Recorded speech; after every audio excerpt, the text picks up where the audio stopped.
First of all, thank you to the Rotary Club and everybody here for recognizing both George and I for this accomplishment. And we do put a lot of work in through basketball and academics and stuff, and so it's really, really nice to be recognized for the work, the blood, sweat, and tears that we put into everything. And thank you for paying attention to my resume, even though I'm just a junior, so I really appreciate it. So when I first started playing basketball or on an organized team in 3rd grade, I just played to play. It was just practices were on Tuesday nights, games were on Saturdays. I still remember my mom was my coach.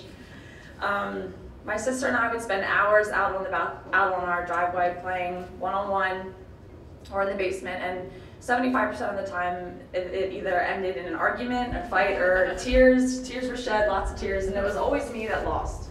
I always lost. She was the older sister, and she would never let me win.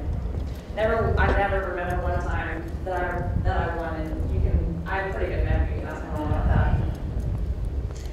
But after that, gradually, I just grew to love the game. All through middle school and through high school, it became almost a part of me, and it became my identity almost. In high school, I was kind of known as the girl that played sports. Like I was the athlete.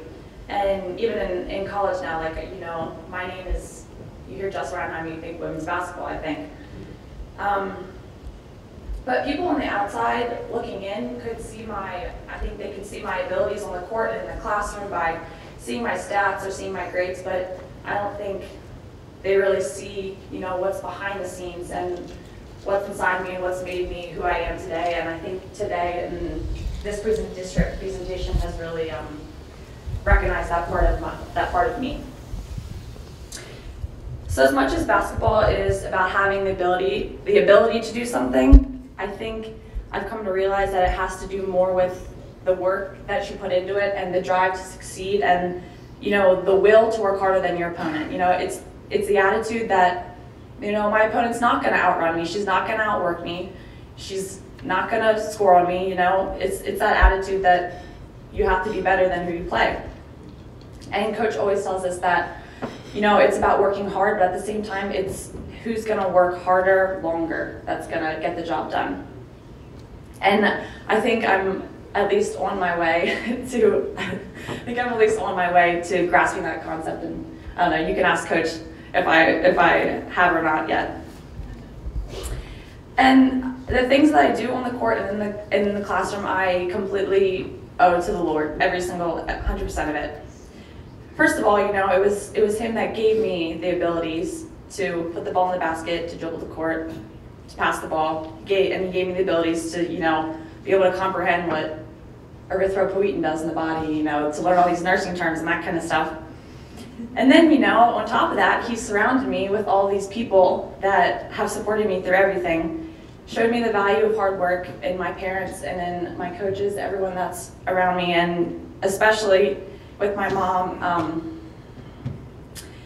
She hasn't missed, I don't remember one game my entire career that she's missed, and that's incredible with knowing what she's been through. And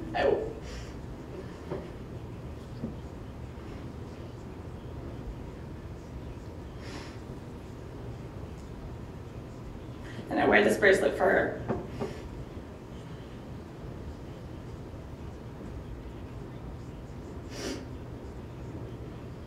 And on top of that, churches, schools, and individuals who have emphasized service and servant leadership, which is another part of why I'm here today. And examples of how to live my life in a Christ-like manner and be a light to those around me. If I'm the one person, during my clinicals, during the day, if I'm not one person that can be a light to a patient, if they're not feeling well, that they're in the hospital, if I can be the one person during that day that just brightens it, I've done my job. And Coach always says, he has lots of great quotes that he tells us, he has them all. He says that every player on the team has a choice to be one of 2 roles.